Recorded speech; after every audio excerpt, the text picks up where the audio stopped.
welcome everybody and Happy New Year. I just want to say, remember our promise for confidentiality and also our promise to seek help if you're finding that this event or may trigger something. Make sure that you are responsible and for yourself and do some self-care. And you can reach out to hospice and they will help you with some resources. And and feel free to email us, same email with Anita. And our focus continues to be on feeding all four: mental, physical, emotional, and spiritual. And you might wonder why I've got different glasses on today, and I'm going to be wearing different ones throughout. And part of it is, as a metaphor, of course, is perspective. So there's another pair. So I will continue to do that. And I also have magnifying glass as well so that I can read while I wear these funny glasses. So I was worrying about glare and anyways, I don't need to worry about that, I suppose, because I've got these crazy glasses on. And I see Anita's just joined us. And we're Zoom just updated just prior to us coming on. And so we've got these small screens. Happy New Year, Anita. And welcome. And Anita Happy New Year. I was here, but I couldn't see myself for why I wasn't on. But anyhow, I'm here. Yeah. We had our Zoom updated on us too. And our panel is really tiny. And anyways, we're just managing logistics as always in Muskoka. Yeah. And I just wondered, Anita, could you hear me reminding clients about self-care and reaching out, or did you I got the tail end of it actually. Yeah. Okay. And would you like to add anything, especially about our sponsor? I hadn't addressed that yet.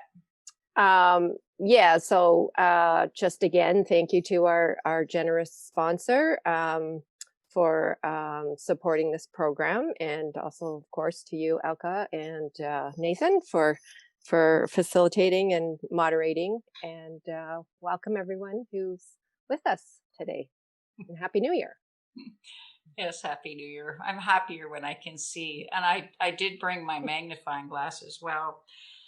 So our focus continues to be on feeding all four. So mental, physical, emotional, and spiritual. And where we're heading with all of this is a daily practice that feels right for you, and taking the pieces that fit right for you.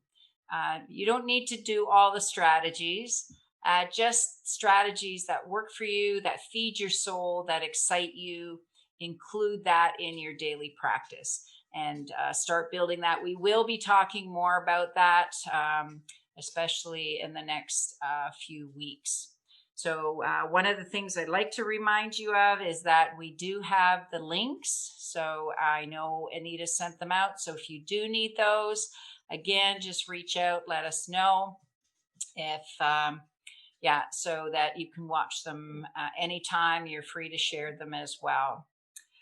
Okay, and so the last, and then actually I'm hoping too that if you do have questions, Anita and Nathan, put that in the chat and they will field that.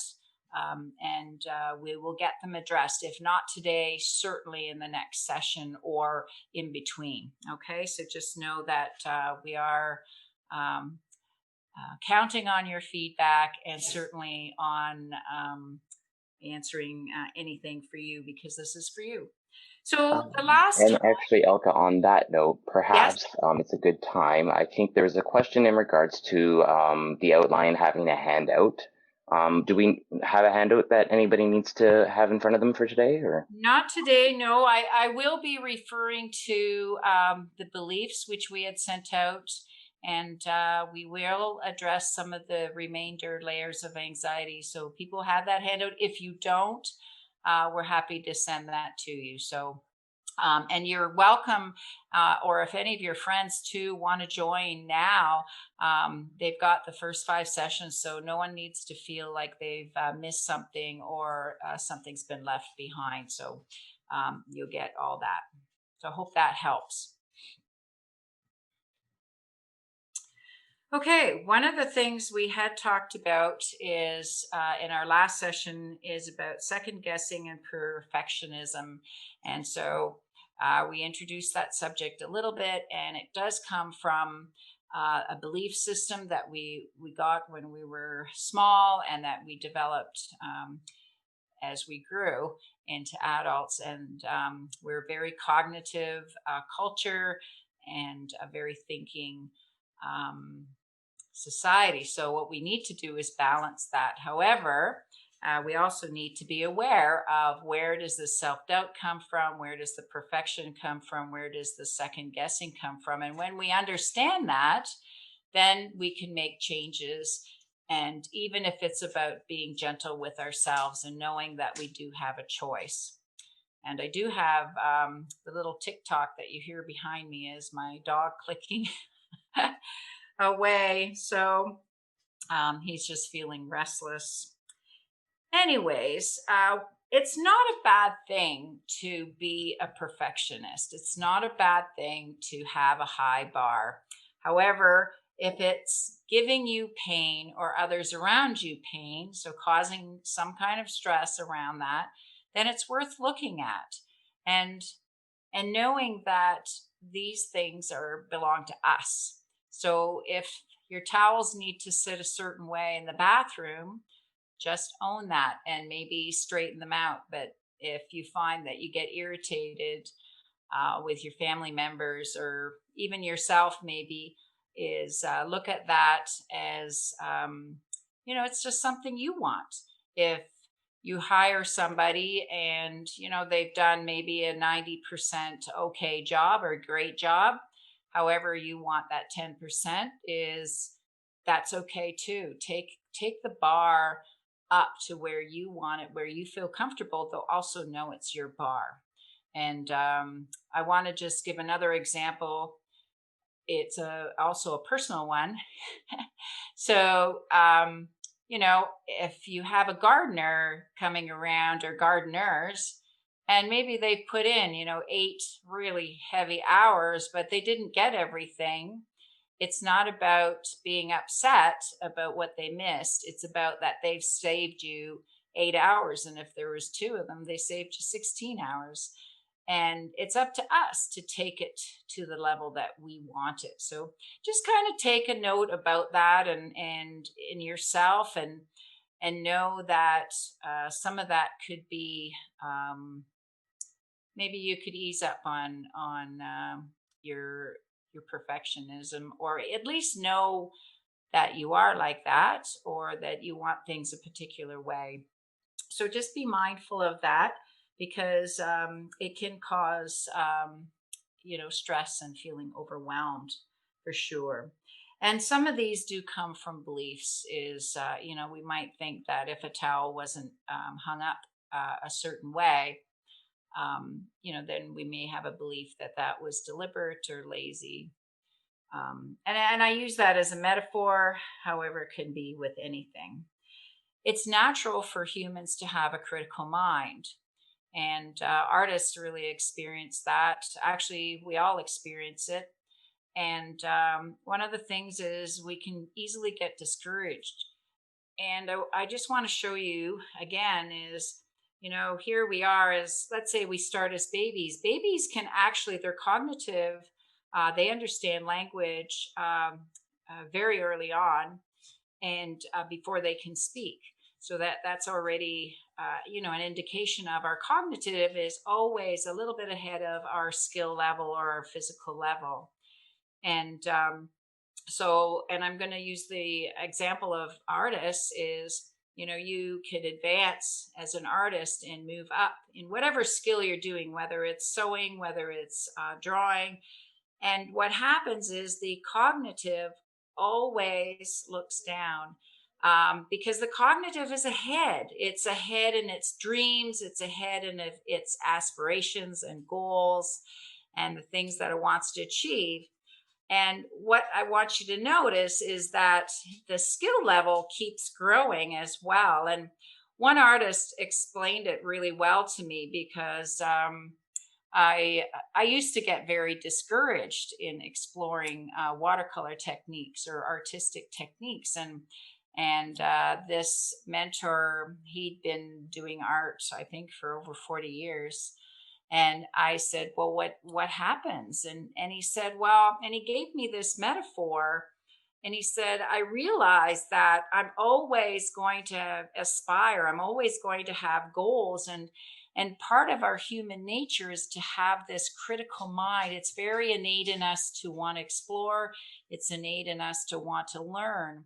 And so one of the things that he said is to remember how far you have come, whether it's in language, whether it's in a skill, or perhaps in a degree or a course that you've taken or a certificate, is knowing that, oh, yeah, a few months ago I wasn't there, or a couple of years ago I was in a different place, but look where I am now. And our nature is to want to explore and be better. So if we can kind of be with that, it helps us be a little more gentle in our self-talk and our thinking. So I just wanted to pause. Is there any questions that are coming up with perfectionism, or any feedback? Nathan and Anita, I'm happy to welcome. Well, I had to chuckle when you talked about the perfectionist, because today I believe my perfectionist was alive and present. As I hung up a clock, and then I had moved some things on the mantle, and I moved them a few times until I was happy with the new configuration of my things that I had moved around. And then later I was looking at the clock and I thought, oh, maybe I should have put it on the other wall, But I think it's a really important point that if you're aware that you have an aspect of yourself that is a perfectionist, in that case, it wasn't harming anyone. And I was sort of aware of, oh, look at you. Like, does it really matter where that little angel is sitting? But on some level, I guess for me, it did. I needed that sort of feeling of, okay, now it's balanced and it's okay. And I think that was stemming from my perfectionist. So yeah, I just had to chuckle because it's true.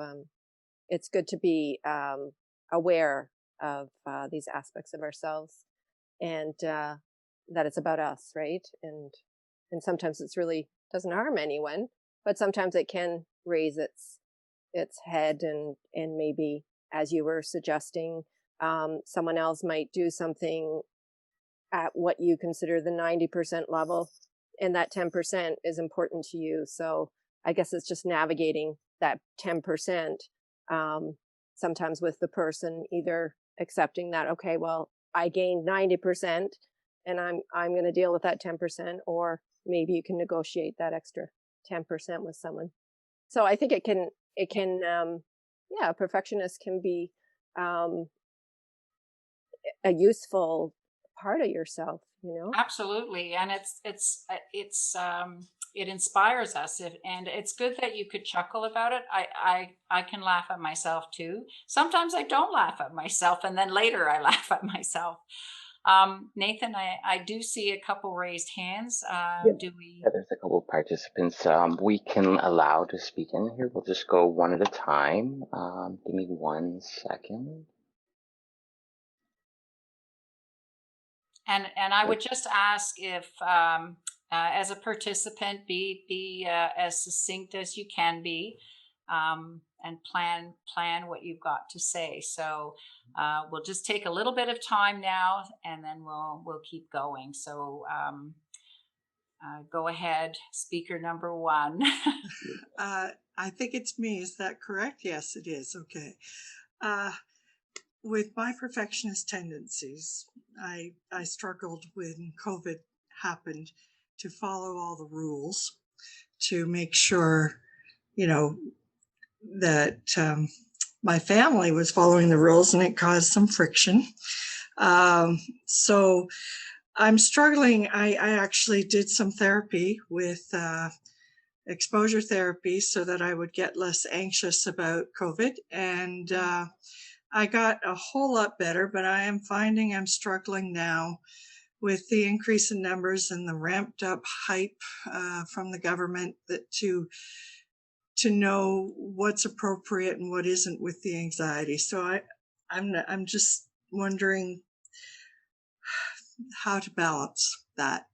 Yep, and I'm hoping too with all these exercises, this is something that's so important is we do really need to feed ourselves and to take care of ourselves and you know, it isn't that we haven't all thought about this. However, I look at, and this is a strategy, so I want to give this, offer this to our participants, is we have 50 to 70,000 thoughts a day. And I'm not denying what's going on in the world. However, I'm very protective of my thoughts. Let's put it that way. And so, yes, I'm aware, and then I change channels because most of my life is really pretty phenomenal. And our strategies, one of the strategies is to really be present and to know, go back to our gratitude list, to be present with what's in front of us, to be present with, our food, and it isn't denying the other thoughts. It's just that, to put 50 to 70,000 thoughts on one thing is going to wear us down. And I do have a few strategies today that one of them is very active and does help our body relax. And it is one of the biggest strategies that I want to offer everybody in the sense that 90% of sicknesses are caused by stress. And that is not new. This is not something I'm making up. And I'm not going to particularly talk about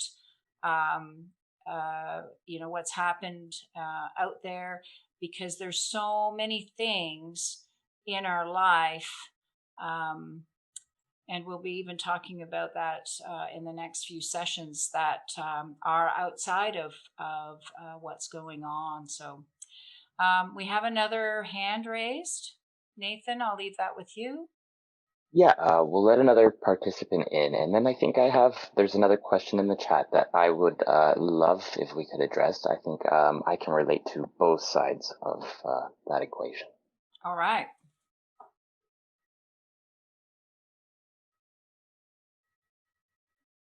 Okay, go ahead, Ken. I think that, excuse me, I think it's one thing to be a perfectionist yourself and try to manage that, but where I think it really turns into great stress and suffering is when you expect everybody around you to be at the same level and everything the same that you are. I think that's a real challenge. Yes. And yes, very much so. Mm-hmm. Thank you. And Nathan, you had a question? Or we have a question, I guess. Yeah, I mean it's in the chat here, and I guess maybe in regards to how our perfectionism can sometimes affect those around us. If they do something for us, and then we find it's not up to the standard that we like it to be, and we go ahead and readjust that thing or put more effort into it, and how that might affect the person that's done the kind thing for us originally. Yeah. So what's the question, though? Specifically, maybe advice on how to navigate this situation. Yeah. Well, okay. There. It would help if maybe the questionnaire or whoever was asking the question, they could be a little more specific. I can guess at a few things. So I actually had a student and a dear friend, and her family and her laughed about her, and she was self calling this. So I know I'm not hurting her feelings by bringing this example. And she talked about her obsession about the bath towels, and she went around the house, and it was just something she had to do. However, it was very light, so she didn't do it in anger. She laughed about it, and she called it her obsession, and she owned it. And then the family kind of got into it, and it was very lighthearted. So, you know, um, and the other thing, if it's a young person, if it's a child or a teenager, is we can teach, we can request, and I don't know what the example might be. So if it's cleaning up the kitchen, I remember when my kids would do it, I mean, they were learning. So I would just wait till they went to bed or did it later, because I wanted to encourage them to create the habit. And as adults, they do okay with it. And I don't know if those are the examples or if maybe the participant had a different Yeah, example. I mean that touches some of what I relate to, and I think maybe we could get a specific example. But yeah, that's great. Yeah, and I think it's about owning it. And when we do, if we make it ours, then the other person doesn't feel bad. It's like, thank you for the effort, thank you for helping me. Even if it's like making a bed, and if you need that corner kind of tucked down or the pillows a certain way, um, it's okay. It's okay.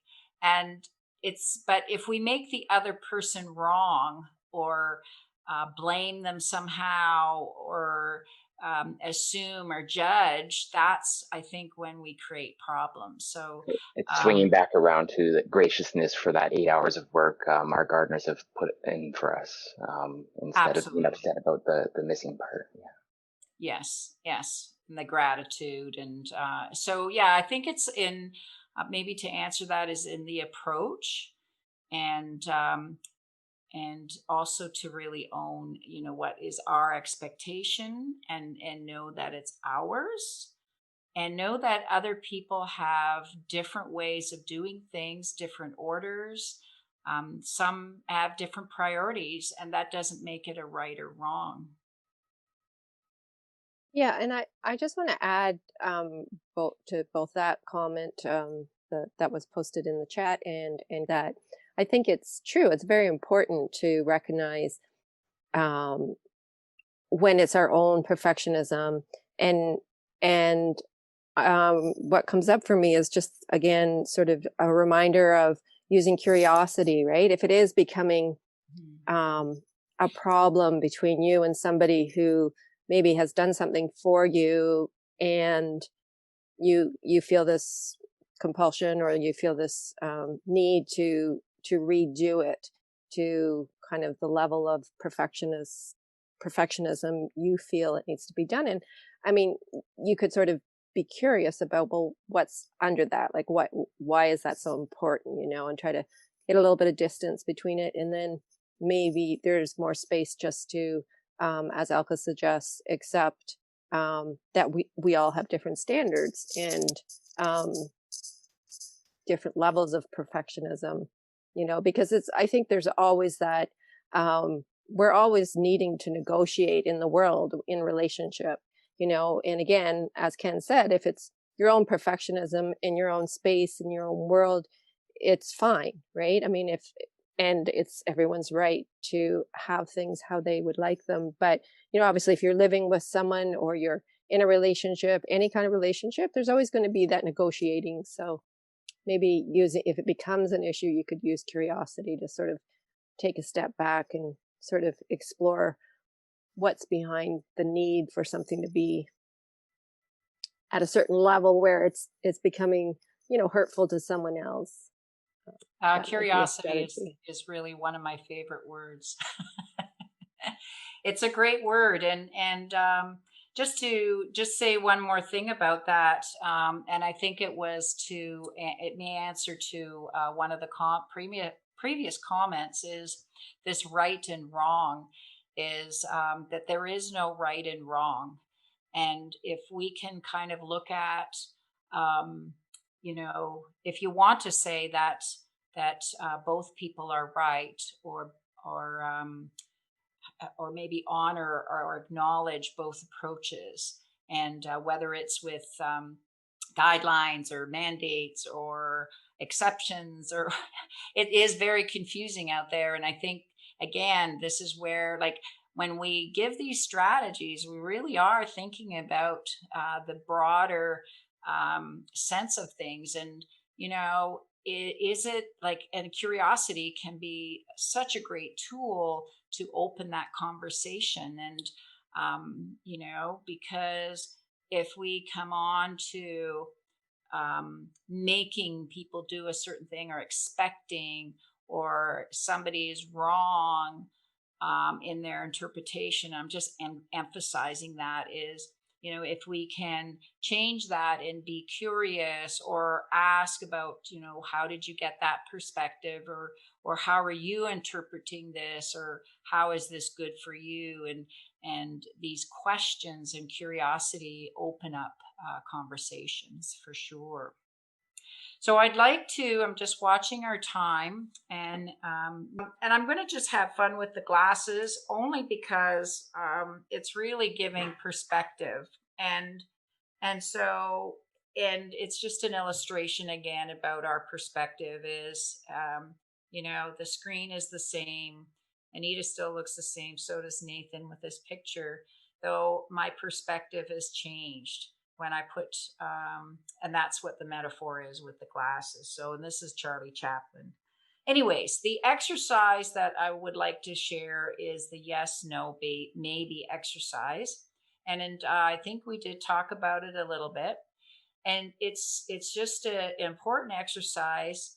And we're going to start with the yes at the extreme. So if I put my arms way out, you're not going to see the ends, but you can imagine. So yes is the far right, and so what I want you to think about, give a few seconds or moments, is to think about a time in your life where you just felt on top of the world. You felt like $1,000,000, and you just thought, yes. And you don't have to describe it. Just remember that memory. Really think about it and notice your body. And this thing is tickling me. Put different ones on. So just think about your body and how that yes feels. And we're going to go back to the yes, just so you know. So just take a moment. So it could be, a course you finished, or maybe a fantastic holiday, or, a birth of a child, or just when you felt like, oh, I'm just on top of the world. Life is good. So thinking about that yes moment, really noticing your body. So just now shake it off, kind of, and just know we'll go back to it. So then now I want you to go to a no moment. So that is where you just felt crushed, perhaps oppressed. Could be a horrible injustice that you heard of. It could be fear. Just go to that place and notice the shift in your body. And there's a reason for this exercise. So then, okay, notice what your body feels. Notice how it's different. And I just want you to shake it off, kind of brush it off, get rid of it. And then go back to the yes place. Okay. So go back to the yes place and the yes memory. And just kind of let that relax in your body. So what happens and why this is such an important exercise is, and there I am in the center of the screen. I've got to figure that it's always a little bit opposite. So if I get it right in front of me, there we go. What happens is our yes can be very clear, and it is when we're born. So yes is a full belly, feeling warmth, being snuggled up. Our no is a wet diaper or being hungry. So very clear yes and no. So what happens though as we grow is this maybe place that was very tiny when we were born, but as we got more cognitive, as got these belief systems that we talked about, um, these yes nos, these cultural whatever guidelines, social guidelines, our maybe place got really, really big. So what happens then is when we make or have a choice to make, and I don't know, it's always a relief to me if it's a definite yes. You just go, okay, I know that's a yes. Good. Or yeah, I know that's a no. Those are always a relief. It's those ones in the middle that you're just going, and it's that the cartoon. You can have the angel and the devil going, the yes, no, do this, don't do this, right, wrong, this kind of back and forth, which some of us experience. And so, how we can alleviate that is to really, that's my dog. You probably can hear him. Hey, buddy. Yes, I can't let you out right now. So it's to alleviate this big maybe place. So you can have some fun with that and practice. And again, all of this is about practicing and being aware. And and so here we go. So play with it. And it could just be something about, like Anita, you mentioned where where your clock was and where the angel was. Is there was a point that it felt right, and so it's just knowing that that's a yes place. Maybe it's about going to your closet in the morning and I know sometimes I play with that is what color draws me, which is the one that's boom. And usually it's the first kind of choice that we have or that feeling. It's like, okay, that's what I'm going to wear today. And so play with little things that aren't life changing. And what you're going to do is you're going to start noticing that you have these impulses and this feeling. And I can't even put words to it. It's then the yes place will get bigger and so will the no place. So what will happen is you'll notice a little lilt maybe when the sun is shining and we have that, we had those beautiful sparkly frosty winter days and it's like, oh yeah, they're so beautiful and you can feel that. So it's just really being aware of that lightness and the part of the yes. And as we practice that, it does get stronger. And our natural human nature is to gravitate to the yeses, to the lightness, to the things that fill our soul. And it's so important to go in that direction because that gives us resilience and helps us thrive.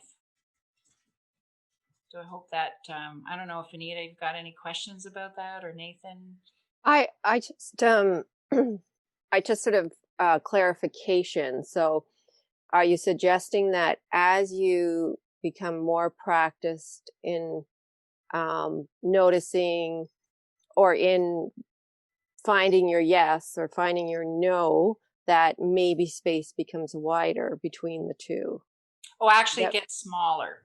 So our idea is that the maybe place, because when the maybe place is big, what happens is we have that battle of that yes, no. There's more of that because our no isn't very big and our yes isn't very big. So as you practice this, and that's a great question, is our yeses the strong ones will always be strong. However, as we practice it, the ones that are a little more subtle, we can hear them better.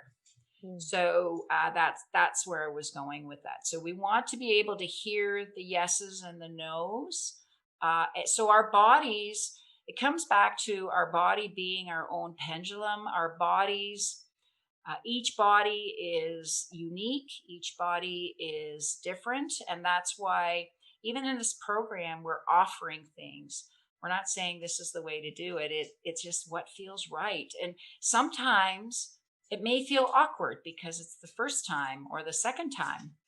However, there may be some exercises that I know some of you have given us feedback that you just love. Well, that's what you want to do more of. So that's what we want to grow, the yes place, and we want to grow the no place. So great question. Thank you. There was, so one of the things I want to bring up on next week, we may talk a little bit about highly sensitive, but we will do that. That's a bigger topic, so I'm not going to get too much involved in that. So the other exercise, this one I've learned a long time ago.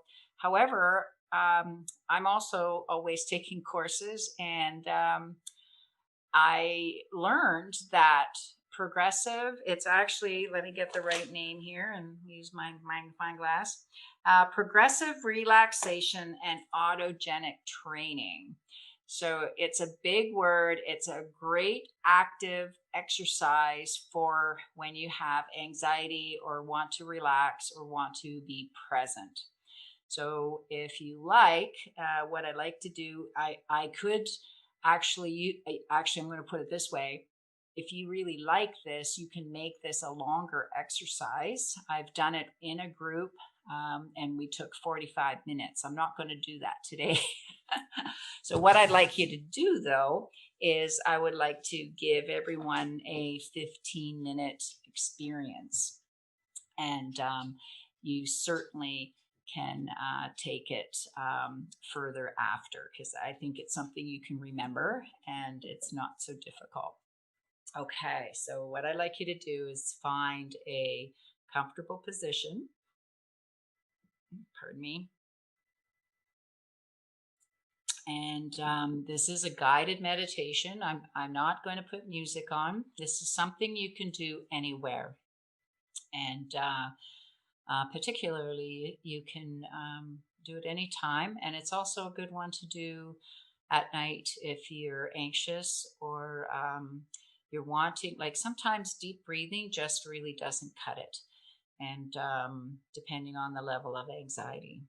So, so what you want to do with this progressiveness is I want you to tighten everything in your body, and don't worry, nobody can see you. So if you're making a funny face, so you want to scrunch up your face, you want to feel the tension in your head, you want to feel the tension in your ears, your nose, your eyes, squeeze your eyes together, feel the tension in your neck. Feel the tension in your body, your arms, your hands, your legs, your torso, toes, and just tight, tight, tight. Really hold this tension and just make it even tighter. Make it even tighter and tighter and tighter. It's almost like painful. And notice I know I'm not really breathing. So you're probably not breathing either. So tight, tight, tight, tight, tight, tight, tight. And then slowly release. So if you want to release it, head down, it doesn't matter, but we're just kind of release it. So relax your skull, your ears, your face. Relax your neck, chest, arms, fingers, all the way down your torso. So now we're going to isolate each area, okay? So And this is where you can make it a much longer exercise. So we're going to, right now, is I want you to tighten your face as best you can. Tighten your skull, the skin, your ears, your jaw. Squeeze your eyes together, your nose, wrinkle it up. Tight, tight, tight, tight, tight. As tight as you can.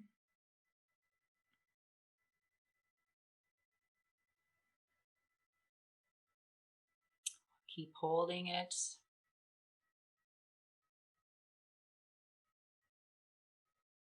And then slowly release. So just noticing the difference. And it may take another breath or two to relax.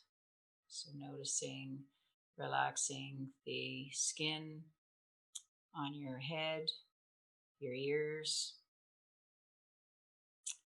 your eyes, soften them. Even your jaw, maybe let it drop a little bit. Don't worry, we can't see you. Just let it drop. So just noticing that. Okay.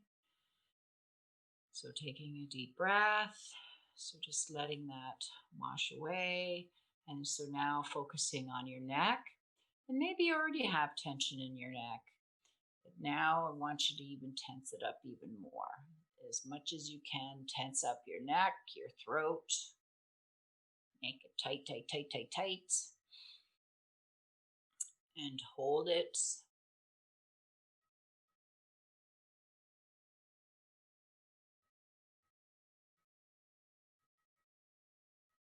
And then take a deep breath and relax. And try and loosen it. And don't worry if other parts are tensing. Don't worry about that. We're going to focus on each area, and the rest, they'll take care of themselves. We don't have to worry about any right or wrong in this. So now what I want you to do is focus on, although I'm just going to pick an arm, we'll focus on your right arm. And I want you to tighten your fingers, make a fist. So your fingers are pinching into your palm. And you know, your fingers are really tight. Your thumb is really tight. Your wrist is really tight. Your forearm just tight, tight, tight. Work all the way up your elbow, all the way up your arm into your shoulder, as tight as you can. Hold it. Hold that tension. Maybe your muscles are shaking a little bit. Just hold it, hold it.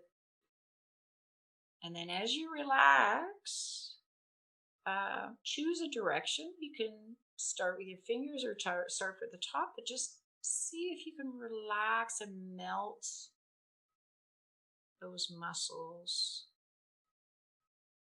and joints. Just let them melt, let the tension melt away. Noticing that your muscles will actually, they will feel a little bit softer and a little bit bigger. So they kind of expand and kind of, if you're laying down, definitely they'll just kind of roll out. Okay. So again, taking a nice deep breath. So we're going to do this nice deep breath in between, just letting the body relax. And now we're going to go to the left arm. And again, making that fist really, really tight and tensing your arm all the way up. So your forearm, you know, if you want to show your muscles, tension your elbow, your biceps, all the way up to your shoulders. Tight, tight, tight, tight, tight. As tight as you can. Hold.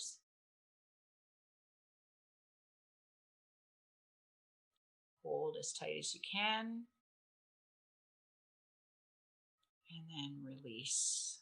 And again, see if you can just kind of let that tension just melt away. So softening the muscles, releasing the tension all the way down. And even if you've got to do it another time, and And even if you want to include both arms, just releasing all that tension, just letting that melt, melt, melt, melt.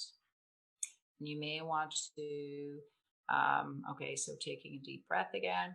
And so now we're going to tighten the chest area. So that may include the top of the shoulders. That's okay. So tight, tight, tight, tight, tight. Tense, tense. Hold that tension. Hold it. Hold it. Hold the tension. And then release.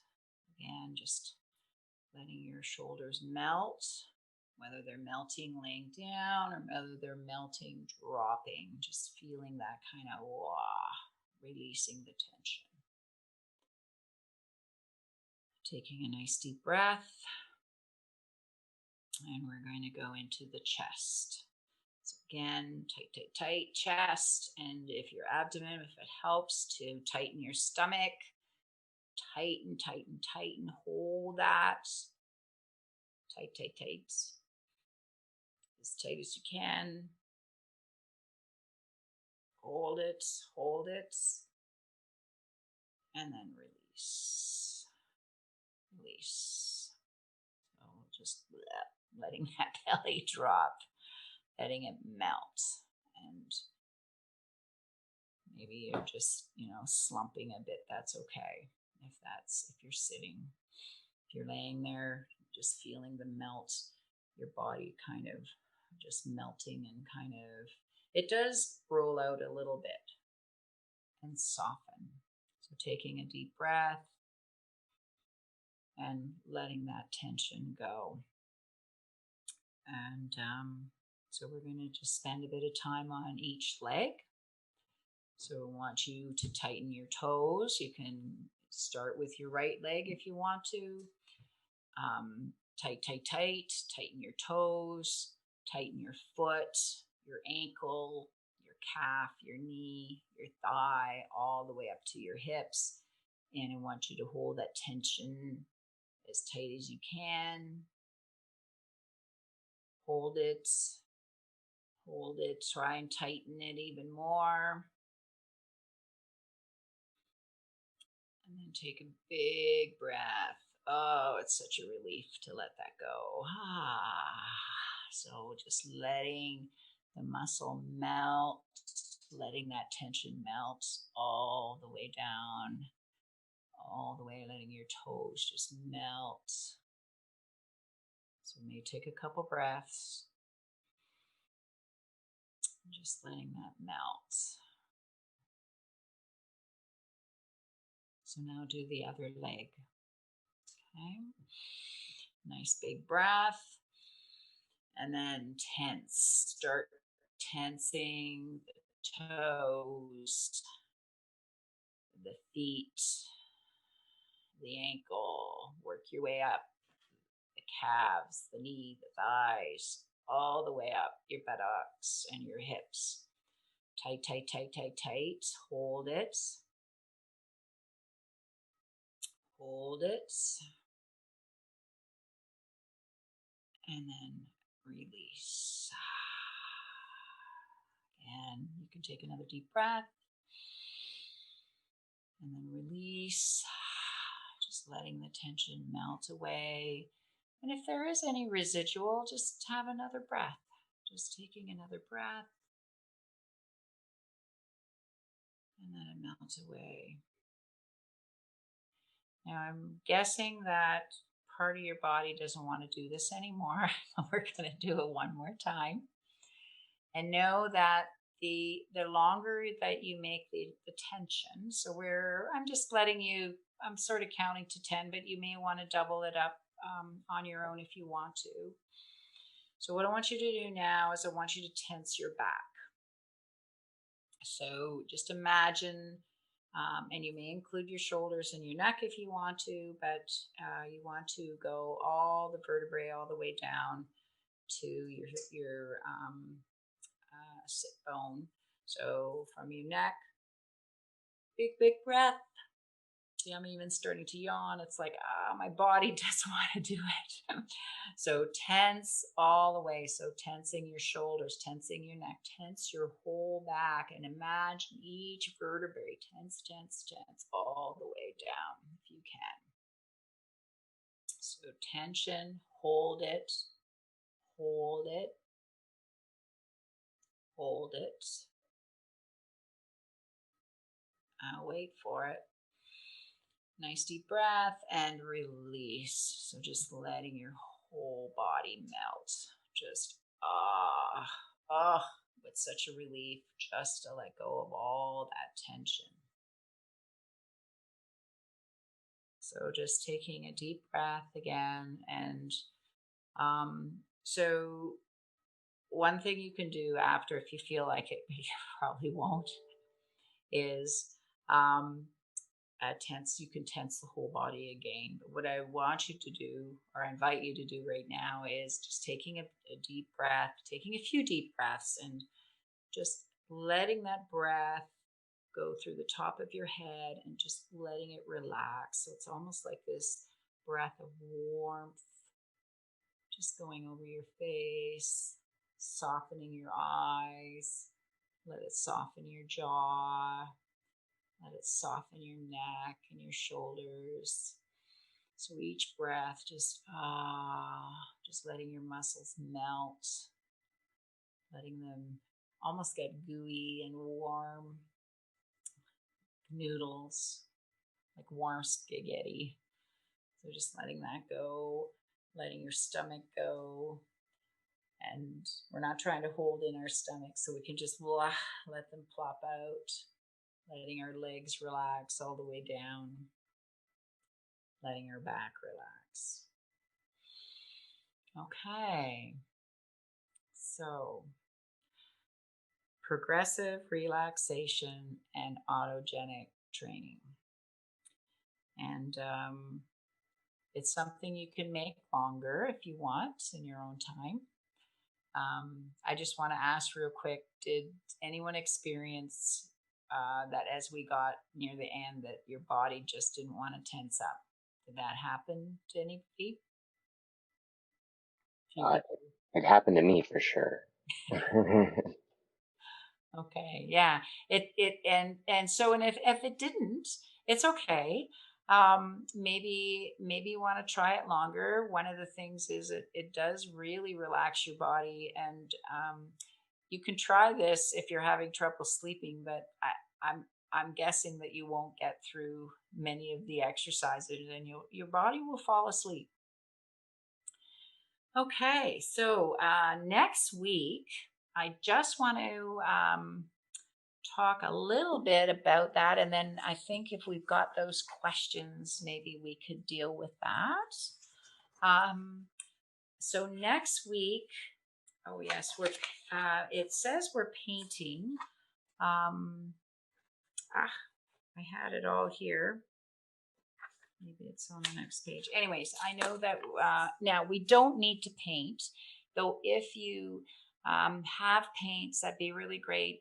It's not, you don't need fancy paint. So it's just really, it's just another venue to try. If you want to use markers or crayons, that's totally fine. It would be nice to have pieces of paper if you can, and that would be good. Okay. And if you do need anything, if just let us know. So that's for next week. Okay. So we do have a few minutes. So Nathan, Anita, is there something we've got to address? I do have a question though about stress, how it's created, and how one realizes when it becomes bad for you, which I think might tail into some of the stuff that we're dealing with next week, actually, in terms of sensitivity. So what's the question specifically? How is stress created, and how does a person realize when it becomes bad for you? How is stress created? And how do we know when it's not good for us? Yeah. Okay. Well, Hmm. I mean, not all stress is bad. So um, I think stress. I mean, I think it's really individual. Something that may stress you, um, or something. Let me put it this way. And I know, Nathan, you and I, what stresses me is technology. It doesn't stress you. So, oh, Anita's just saying bye. So, okay, Yeah, take care. barely. Um, so we're all different. So what creates stress? I think it might go back to that yes no exercise. You know, a no is going to be stressful, and maybe it's decision making and different things like that. So it's going to really be different for everybody. The other thing is if if you're asking how do we know it's not good for us? Oh, I get it, because it was back to that comment I made. Okay, good. Well, here's the thing is we need to have moments in our life where we're calm, and whether it's through meditation, whether it's through some kind of relaxation, whether it's sitting in the sun and just ah. So really, I think really learning about our bodies and understanding when we are relaxed and calm, we're going to quickly know when we're not that way. I mean, remember at the very beginning, the first session, we talked about the 0 to 10 scale, and 0 was no disturbance, and 10 was I can't think or put a thought together. And again, it's really back to the individual. If that's if you're at a 10 and you can't think, well, you don't want to be there too long. So I hope So that's we should answering be, the question. I think so. And I mean, maybe to clarify, like we should be constantly scanning to figure out where we're at, but also determining what level is that tipping point where it becomes bad for us. And then Well, as we're here, changing it. yeah. Yep. So, and this is good, and I think where it's uncomfortable to a point that it's uncomfortable to a point where we're not enjoying life. Beautiful. So I don't expect to be a 0 when I work. I'm not expecting to be a 0 right now. Um, so there's some level of, if I would dare say, it isn't just stress. However, I'm not chilling out on a beach in Roatan, in a saltwater ocean. Yeah, I'm not expecting that. So I do create those moments in my meditation, and I enjoy my life. So I think it's, really, it's this awareness. And we talked about that at the beginning is the more aware that we are, and then we can make changes. So it's really just understanding ourselves, and life is practice. So those two words, awareness and practice. So I hope that helps. So, and I know you have that, the name of that exercise we did written down in front of you. Yes. Maybe you could read it off one more time. Yes. Progressive relaxation and autogenic training. Beautiful. Yep. And actually, and Ken may be could qualify this. There is an exercise that goes the other way, so from the feet up, and it has a different name. So there's progressive autogenics was coined, one way, but there's variances on the exercise. Hey. And I mean, I think the two attendees that were here speaking with us, if we want to allow them back in, I'm just gonna, if you're still here, I'll lower your hands. If you still want to speak in, just raise them right back up and we'll get you in just before we end the session here. Yep. Yeah, I'm ready. Beautiful. Okay, we'll let one in here now. Go ahead.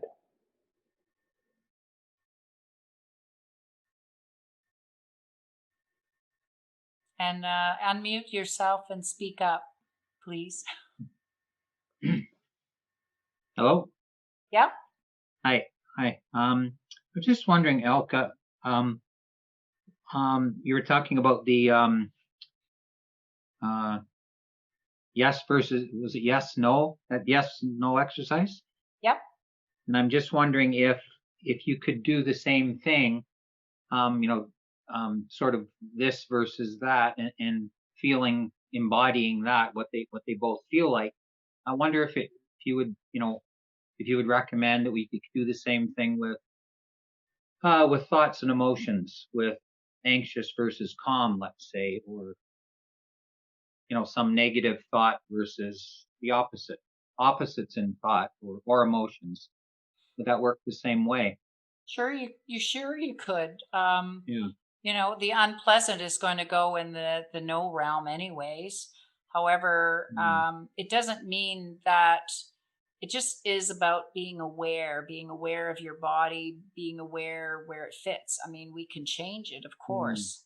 And it doesn't mean it's a negative. It's just that where does your body feel? And the more that you're aware, and especially of the subtleties, and it really starts with the extremes. So practice there and practice with things that aren't life changing at the moment. And as you get stronger, you're going to notice it. It's really an interesting practice. I practice it all the time, and it's become just part of my life. And I listen to my body, and it's pretty fantastic, actually. So, Yeah, I've heard of a similar similar exercise, and where it could be, say, we're talking about anxiety versus calm, feeling one, feeling the other, and back and forth, and then hold them both together side by side at the same time, and see what that feels like in your, right. sure. Were you referring to progressive muscle relaxation? That was the other thing I was thinking of. The I other, think they're all the same. yeah. So yeah, I had Mm. looked up the big name. It's Yeah. the same. So the same guy, and I should have found his name. I used to know it off by heart.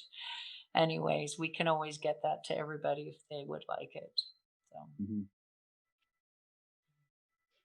okay, do we have another question? We're a bit over time, and so I want to be respectful of time, and we'll have a fabulous week, everybody. Always a pleasure.